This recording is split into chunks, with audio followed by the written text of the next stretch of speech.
Welcome, investigator. Evil is on the rise. Crime is escalating.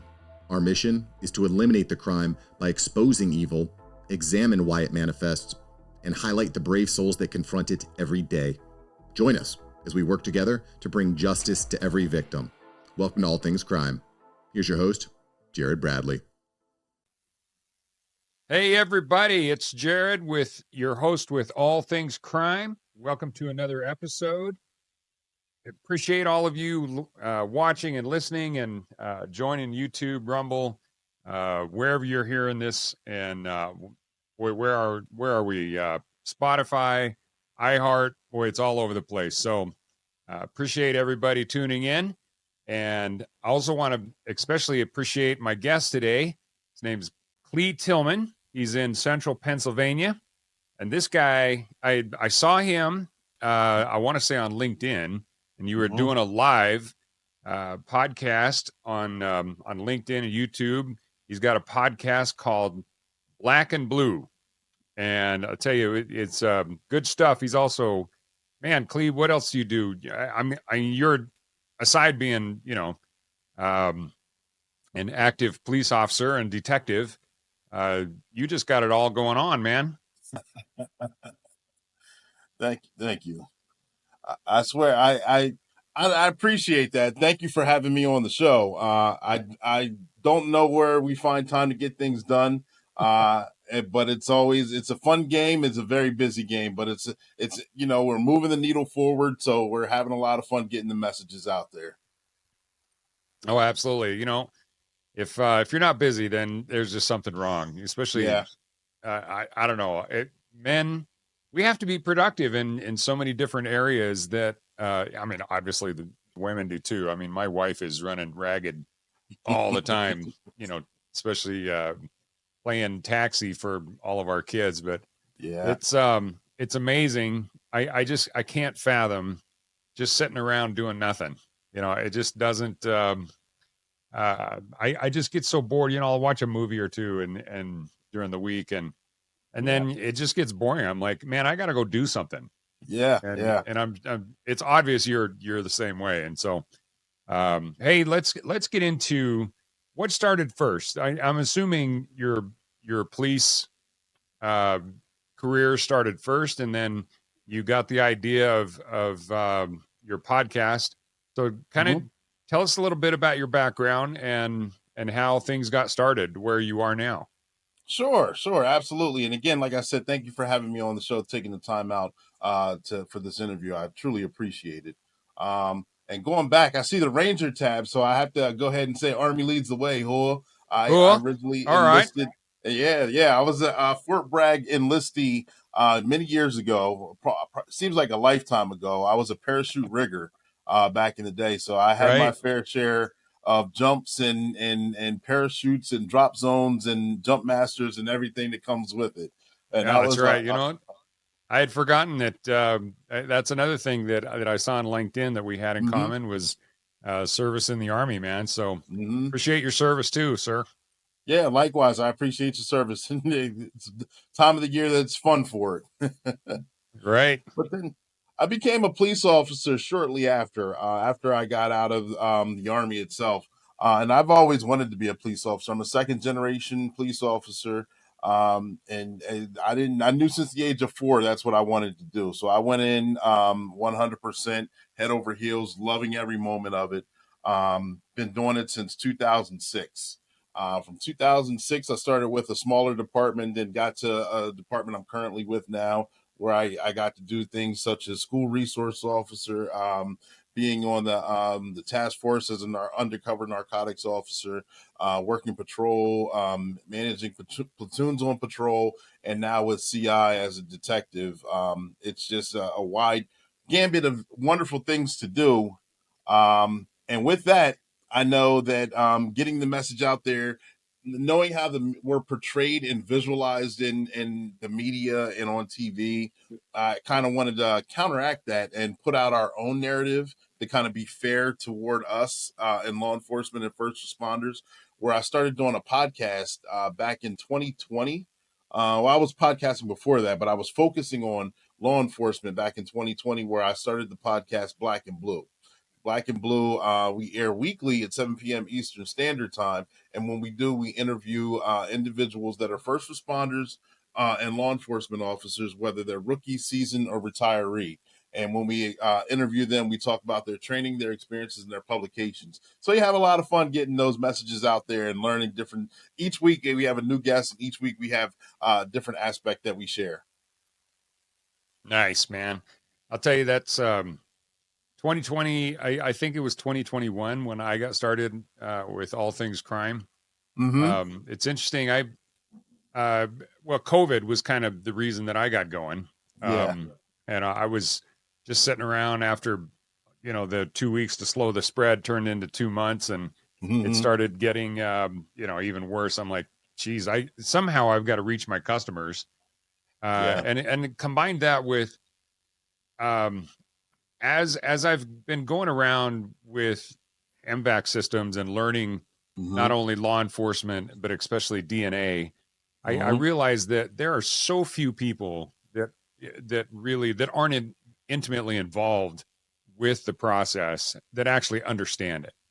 And, what it really takes, especially for, guys like you that are out there, beating the streets and actually, what it's like to actually walk a beat and but even the process to actually solve a crime to me is what's the most fascinating. And there's just so few people that really understand that. And it's like, okay, so once 911 is called, the first officer responds and gets there, and they cordon off or do whatever they end up doing, and then detectives are called and CSIs are called and paramedics are called, and all these resources come into the case. Well, then what happens? And just kind of the whole process of putting together the puzzle that when you walk into a crime scene and you're looking at, maybe there's a homicide victim there, and you're looking at the victim, you're looking at the crime scene, you're looking at all these, what needs to be fingerprinted, what needs to be DNA collected, what needs to, what evidence goes back. It's like, man, putting that whole thing together, that's kind of what my goal is to help people understand each little step in there. And by interviewing, guys like you, I think my audience is getting a better idea of it. And, but you guys, each one of you guys brings a different perspective and a different view of it, a different approach. And I just love it. It's like, but ultimately, the one thing that I've found, all law enforcement are, number one, dedicated to solving cases, because, ultimately the victim is the focus, and the victim deserves justice. And you guys it's the dedication and loyalty to that is absolutely fantastic. Yeah, absolutely. I know we're in a service oriented profession, and finding the whodunit, and I'm glad you got to explain the different levels of trying to process and resolve and solve cases. It's not like it's perceived in the first 48 hours or any other TV program. There are multiple different levels on the actual crime happening.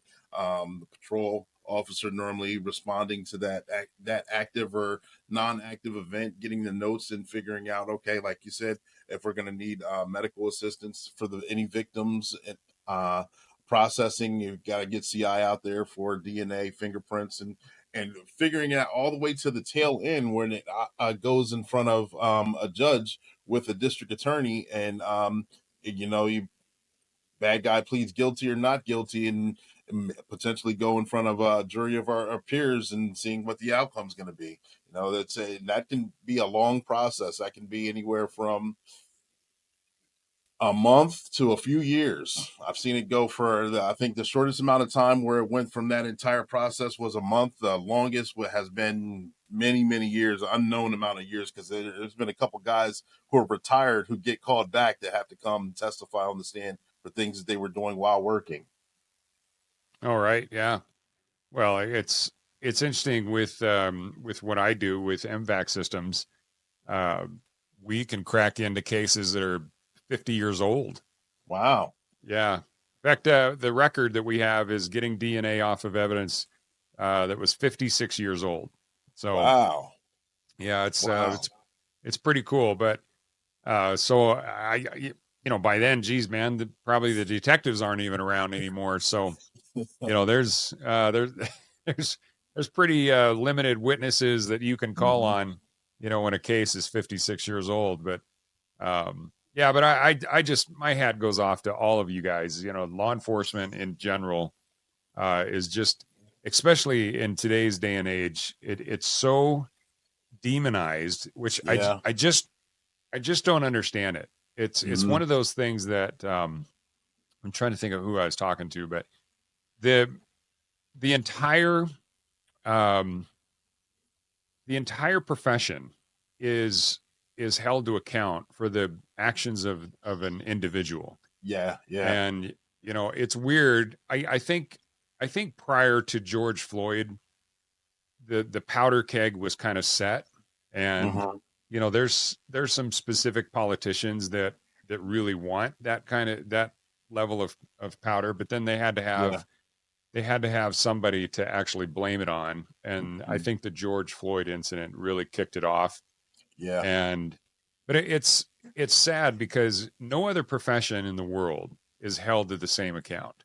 Right. And it's like, okay, so somebody screws up in Los Angeles, and then the Harrisburg PD, gets riots out there because Mhm. what happened in LA. It's like that. Okay, that just doesn't make sense at all. Right. Right. You know, I think the example that I used uh, earlier with a guest was, a doctor operates on the wrong leg, which has happened, Mhm. and removes a tendon from the left leg, and it should be the right leg, and Yeah. and yet nobody screams and yells and riots about the doctors. Malpractice. Yeah. They're just saying, well, that doctor needs to be fired. Well, for some reason though, all police are held in account to and they're held to blame for what somebody else did. It's just Yeah. Yeah. I don't know. There's just no logic to it. No. No. It it amazes me as well. You talk about doctors and medical malpractice and things like that.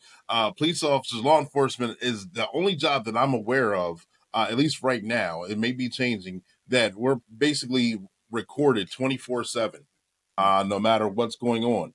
And that's kind of a little unnerving, because mistakes do happen, and not trying to condone it. But I think actually the body cams are a beneficial thing. What started out being uh, area where we didn't know how we were going to evolve to, because we have to keep a recording, which is a system which is very expensive. Keep recordings, have it documented, have someone be able to manage it, and that's a job within itself. And especially when you're talking about defunding and limited funds and things, and trying to add this on was an amazing feat in itself. Um, a lot of departments were skeptical on getting the body cams, but then they turned out to be very beneficial, because if you review 90 to 95% of the incidents that happen on body cam, the officers exonerated. They did everything politely, appropriately. They took the actions that were appropriate for the situation. And some, even the officer could have ramped it up to another level, and you see them de-escalating, using the mental health and wellness, and de-escalating a situation that could have been taken, could have gone left instead of gone right. So Oh they've yeah, actually been beneficial. It's worked in our favor, in my personal opinion. But again, we're the only profession that is viewed microscopically, all the time, on every little incident. And we talk about how good cops hate nothing more than bad cops, and it's always the few bad cops that demonize the entire profession. yeah. Well, that whole body cam thing. I remember when was that? Probably 10 years ago when that really started coming out. Yeah, Um, yeah. I think the origin. Well, I think the in-car cameras. I can't think of the name of them off the top of my head, where you had to put the microphone on and all your traffic stops were recorded, where it's kind of the Right. lead in to the body cam itself. The Yeah. body cam started coming about probably about 10 years ago, and it's now more mainstream, of course, as of 2020 and beyond. Mm-hmm. Well, honestly, I thought, the politicians that were really pushing for that, they Mm-hmm. thought they were going to catch all these bad cops, and, all these traffic stops were going to be, they were going to just show them that, these cops are just pulling people over just for the sake of pulling people over. And they were racially profiling, and they were like, man, we're going to catch all these horrible cops and all these bad things that they do all the time. And then I think that's totally backfired on them. I love it, because it's like, you know what? Yeah, these guys are professionals. They're out there doing what they're supposed to be doing. And yeah, usually it's the person they're pulling over that turns out to be either a total jerk or an actual criminal. Yeah. And you know what? Once you get all that on tape, especially if you're just walking up, and I love the fact that it actually shows how dangerous like a car stop can be.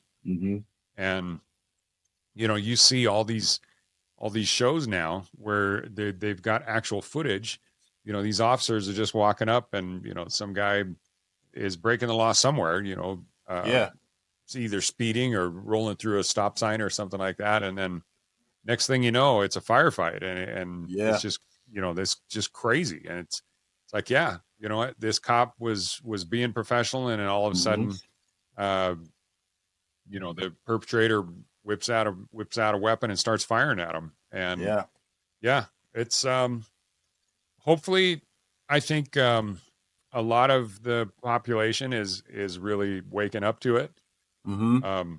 There's always going to be that certain few people that have a animosity toward police because they don't want to be held to account. And Very but true. in the back of my mind, I'm like, too bad. If you want to live in society, man, we have certain rules, and if you're not willing to obey those rules, then bad boys, here we go. They're gonna come get you, man. So we're gonna send Clee after him. That's what we're gonna do, man. There we go. Well, hey, Clee. I'm sorry. Nope. Oh, I was going to say, you send me after him. I'm going to highlight the guys on the show for doing a commendable job. Yeah. You ever able to use your own body footage? For the show itself, my podcast? Or for somewhere. I mean, you got to, I know your podcast is a little different. We'll get into that later, but I just think that being able to do some kind of if you could ever get a hold of that body footage, in some particular case, you could do like a reaction video on your own reactions. What do you think about that? I think, well, technically we do in roll call in-house, we during debriefings, we go through some good ones, some body cams, some footage that I don't want to say aren't good, that could have been done a little differently. So the debriefings itself it's wonderful in training scenarios, because you don't actually have to make up something. You don't have to actually come up with something on a dry erase board and go through squiggly lines. You can actually watch real people that we work with go through a situation or scenario, and whatever decisions they made in real time, you go with it. And then you can Monday morning quarterback it, for lack of a better term, go back and say, okay, if we didn't do this, we could have done this, and here's why. Or this is why we shouldn't have pulled up to the domestic at this level. You could have stopped at maybe at one or two houses down, and here's why. And then you can constructively critique the incident and learn from it. So yes, the body cams are good to watch our very own, or to watch other departments as well, just to see how other departments react to certain situations that our department may not be used to. It's watching game film, man. Yeah, absolutely. Good point. Yeah, I mean, if the professional athletes do it, I mean, what better way to learn than real life scenarios? That's we did it in the military. I mean, there's all sorts of training videos and stuff that we'd watch. Of course, back when we were in there, they were pretty cheesy.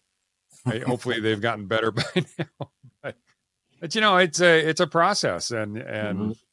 it's awesome to hear you say that, because um, what better way to learn and then watching what actually happened, and Mhm. hopefully um, you don't ever get into those, uh, especially the ones that are really bad, where you have an officer down. But Yeah, yeah. um, even on those, as hard as they would be to watch, I'm sure there's a huge number of learning experiences that are in there that you can just watch it in real time Mhm. and say, this is what the officer chose to do, and unfortunately that was the wrong choice. So Mhm. um, no, that's great to hear.